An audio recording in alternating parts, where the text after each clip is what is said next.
Good morning, Sitaram, and welcome to another segment in the program Addiction and Recovery. I'm your host, Ram Naresh Dwarika, welcoming you, everyone, this morning, and to let you know that this program is being recorded and will be posted on Facebook and YouTube at its completion. So, those of you who are unable to stay with it in its entirety, you can go and review the content and even post any remarks you might have or raise any questions.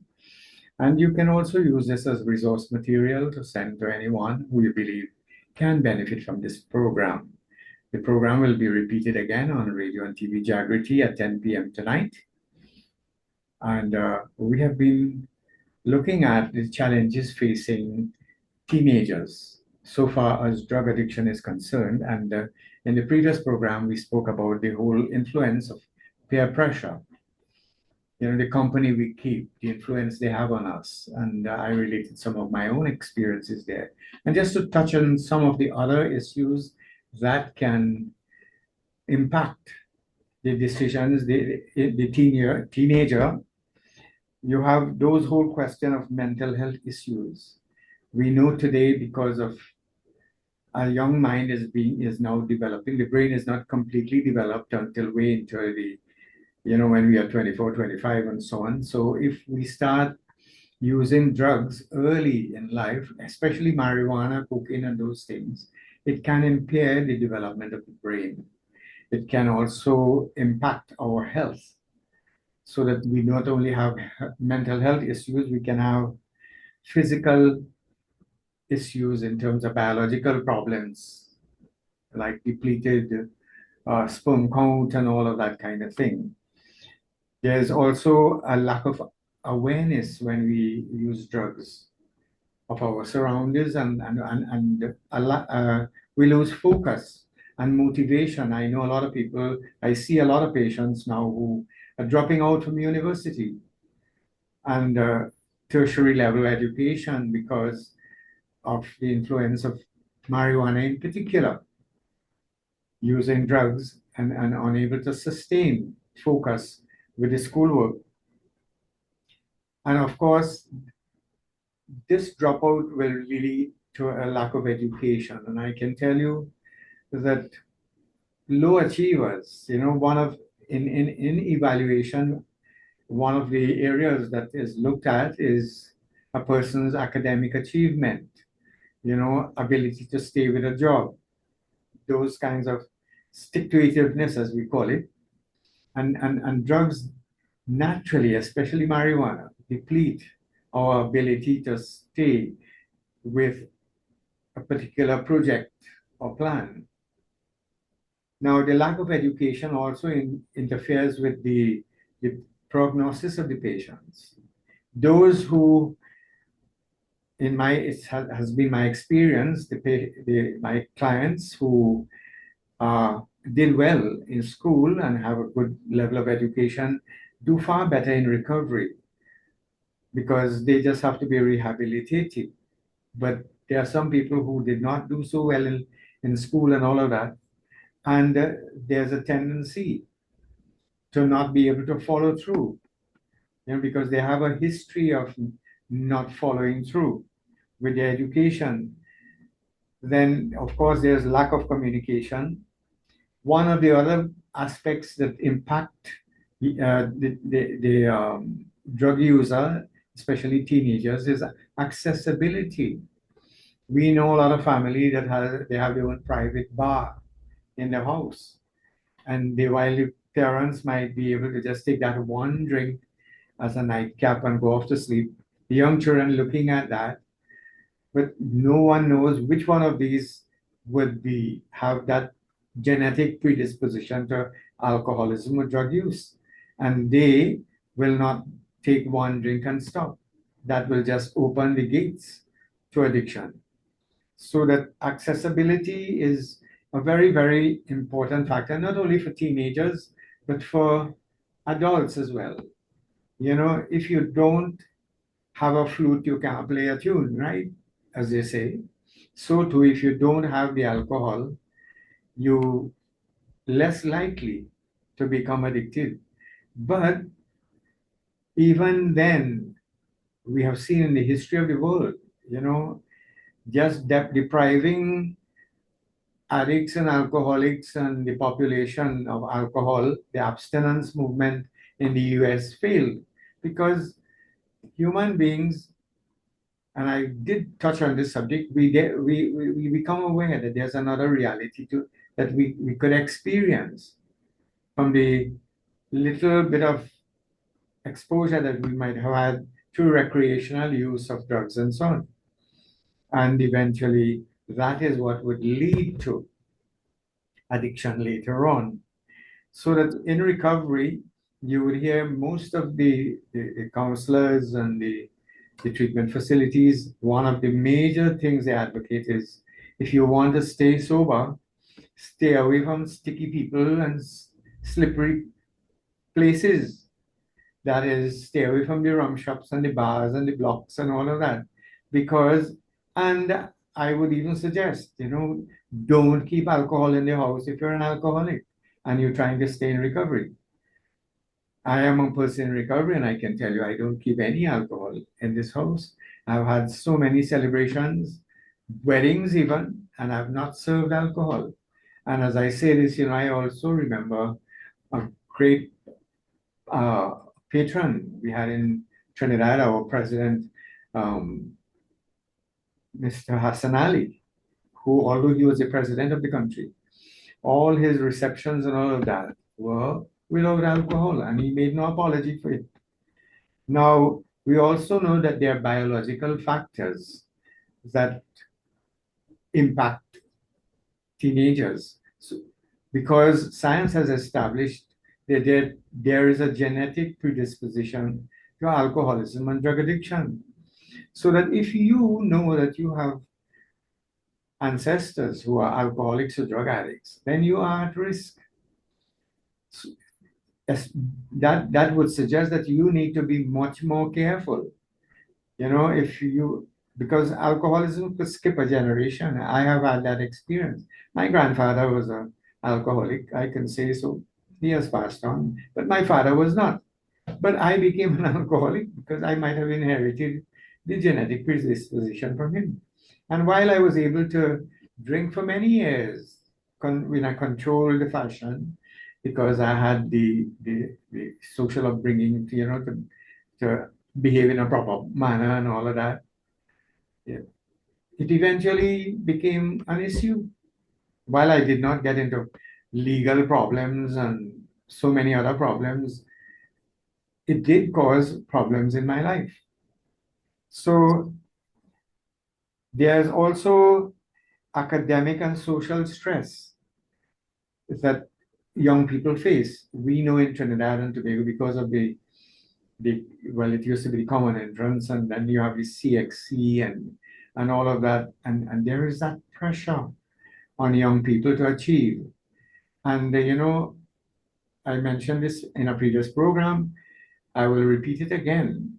A lot of times, we as parents, we sublimate through our children those things that we were deprived of, that we would have liked to, even from infancy.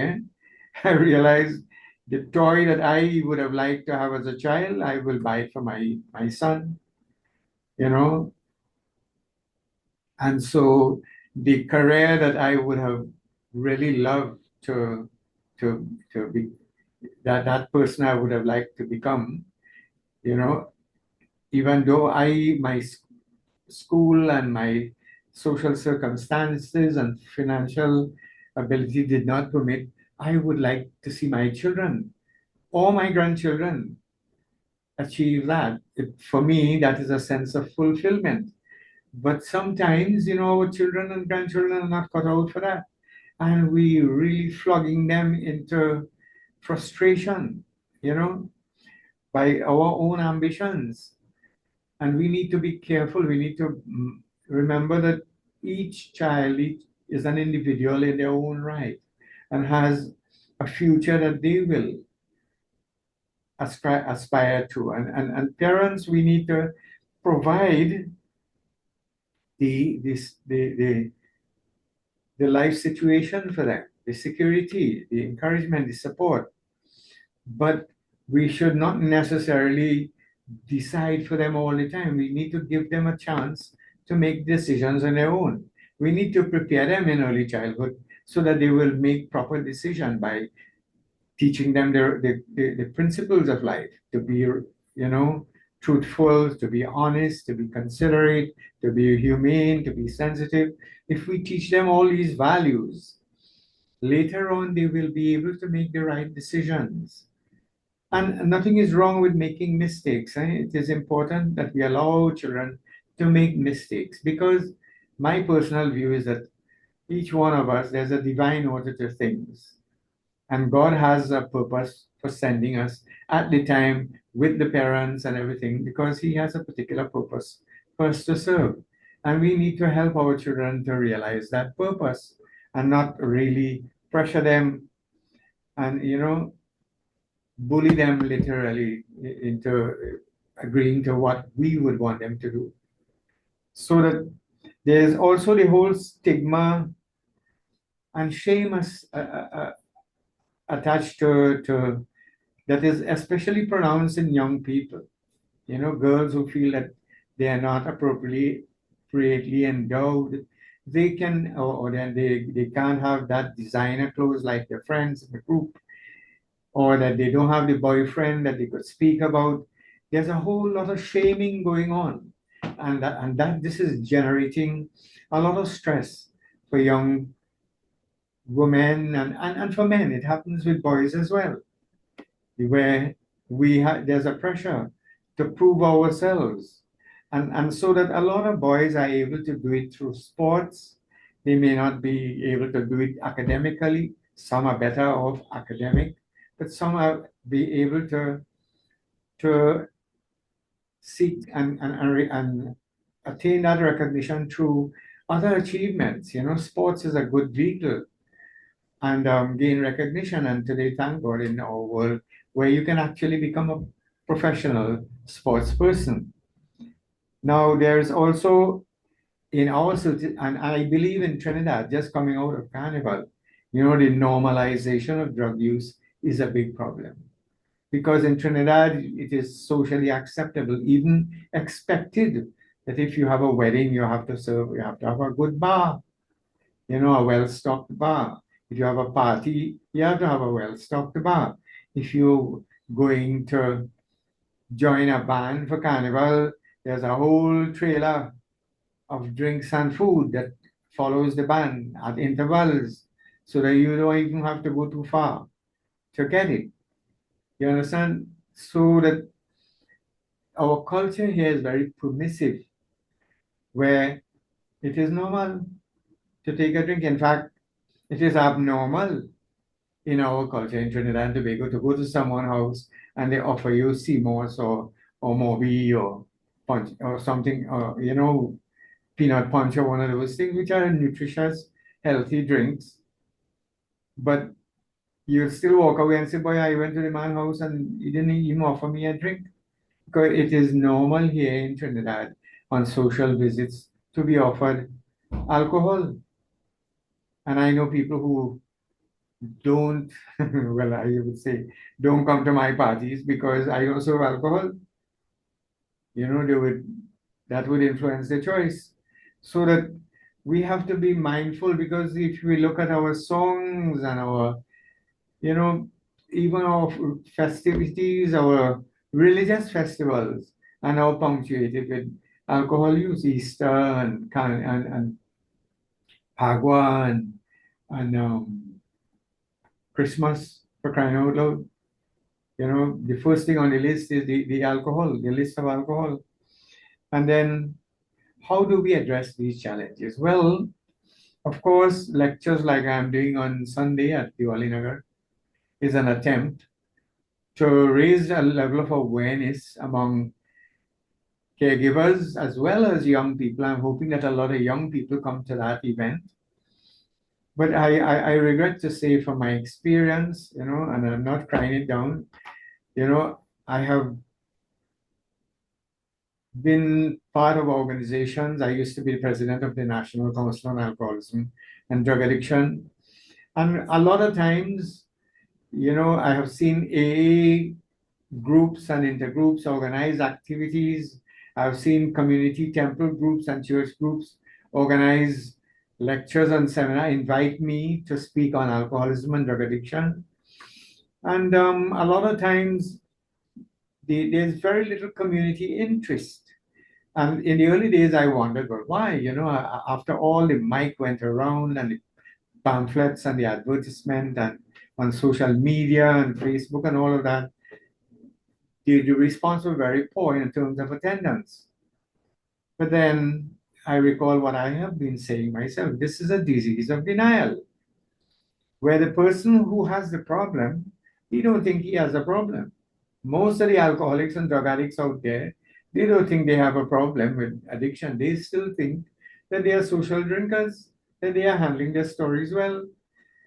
And of course, their family are not going to come to an event in the community because it is like admitting one of ours, you know, is addicted. And it is because of the stigma associated with this. So a lot of times you find people who attend these seminars, these discussions, and they listen to this program are people who have a vested interest. Of course, the operators at the TV station has to listen to the program because they have to see that the program is running okay. They have no choice. The listeners, some of the listeners, I know I have faithful listeners outside there who write and encourage me all the time to continue with the good work and all of that. I meet a lot of people who shake my hand and said, you're doing a good job. They listen to the program. Yes, because this station, a lot of people stick their dial on it and they don't remove it at all. So they listen to all the beautiful songs, but they listen to me sometimes, and sometimes I suppose somewhere in the middle of it, they say, well, look, I've had enough of this. So that there isn't a general interest, I find, among it's only the family members who have, they are affected now and they're looking for ways of how to cope with what has happened here. One of their siblings or children have become addicted to alcohol and drug addiction. So the way to deal with this, and this is what this program is about, it's about educating the population on the various challenges, the nature of drug addiction, what is involved, how to understand the drug addict. And I have the good fortune of being able to be doing this program since 1993 in different media houses. This is about 32 years now, and for me, it's a privilege. But it helps me. If nobody else there listening to the program, well, that's not my fault. I make myself available, but it helps me stay sober because I know now when you're trying to help other people to stay sober, so that if you are trying to help someone lose weight, you will be able to stay on your program as well. And there's a spiritual nature to that, where I believe if you are trying to help other people, God is not going to let you fall. So I want to speak to all who are listening to this program this morning. There are many and few of you who probably have stayed so long with the program that listen, you have started the journey to be able, making yourself equipped to help others. Because I don't think there's a single person in the world today who is unaffected by the scourge of alcoholism and drug addiction, no matter where you are in the world. If we just take a minute to look around what has happened here in Trinidad and Tobago, in our own lifetime, we are veritably having to lock ourselves up in prisons. The amount of burglar proofing, the design of buildings are now considering how to repel criminals. And we also know that 60% of the bed space in the hospital and more than 60% of the population of the prisons is as a result in some way directly or indirectly connected with drug use, alcoholism and drug use. Either people becoming abusive to their relationship because of alcohol drinking, or depriving their family, or in the chronic stage having to steal or commit crimes to support their habits, so that this is relevant. It is in context, and it is important that we all become aware. This is not the other person's problem. As I have mentioned before, it takes a community to bring up a child. And while you might not be drinking, you and your children, you are taking care of your children, you're making sure they're going to temple, to church, to the mosque. You spend time with them, educating them on the ills of alcohol and drug abuse. But they're going to school, they're meeting with other friends whose parents are not as strict as you are. And like I mentioned, I spent a good part of the previous segment of this program talking about the impact of the friends. I've heard the saying, it takes a community to raise a child. So that all of you as parents might be doing your best.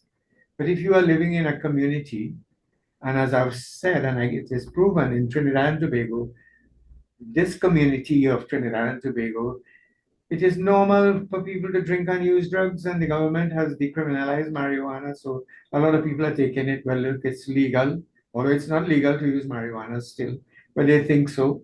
And so everybody's turning a blind eye, and young people, it's a field day now, because marijuana is a gateway drug. We know that. It is the gateway that leads a lot of people to cocaine addiction. Also, although cocaine is still illegal and criminalized, but where do they get it? The same block that's selling the marijuana is selling the cocaine as well. It's just like you go to the bar. They have different brands. You want white rum, you have red rum, you have scotch. They all have alcohol in them, disguised in many different ways. There's a lot of people still who don't think that brandy is not alcohol. Beer is not alcohol. A lot of people only think that rum is alcohol. If it has the name rum, then it's alcohol. But that's not true. Beer, wine, all the active ingredient in all of them is the alcohol in different strengths. And they all will get you drunk and take you on that road to alcoholism. So education is one of the key elements. We need to do this in school. I want to compliment the NCIC and the churches and the temples and this radio station for giving free airtime as a corporate responsibility to the public. Since its inception, they have not only been giving free airtime to this program, they've been giving free airtime to several other social programs that is absolutely necessary. I know the program on national insurance ran for many years, but friends of mine who were doing that program as well on the same day with me, Mr. Dol Singh and Mr. Ramcharita and so on, some of you remember. And then just in the middle of this program, the beautiful video and very valuable suggestion was given by the commentator, so that the team here at Radio and TV Geography is also doing the research and supplementing their programming with very valuable information, as we see from time to time given here. So again, education is critical. Keeping our children away from the places, having open communication with them, speaking about the subject, having them join positive peer groups that will, enhance their ability to cope and so on. And most of all important is to be able to spot this problem very early, so that intervention just like any other illness, if you catch it early, you are better able to prevent years and years of suffering, and you are much more likely to succeed than when you wait till the person has reached to the stage of vagrancy and they are saying, now what's the point? I don't have a parrot on a stick. There's no point in stopping now. But I want to say to even those, that's the best time to stop, because that's the time you're most likely. You have sufficient insight now to know the role alcohol and drug has played in your life. And so that will motivate you to stop. So that I want to say that brings us to the end of the program for today. To remind you again, this is going to be posted on YouTube, and Facebook, and repeated tonight again at 10 p.m. on this radio and television station. And if any one of you have any comments, you can post it on my YouTube channel, Ramnaresh Dwarika, Addiction and Recovery, and I'll be happy to respond to you. So thank you for staying with us, listening, and see you next week, Thursday.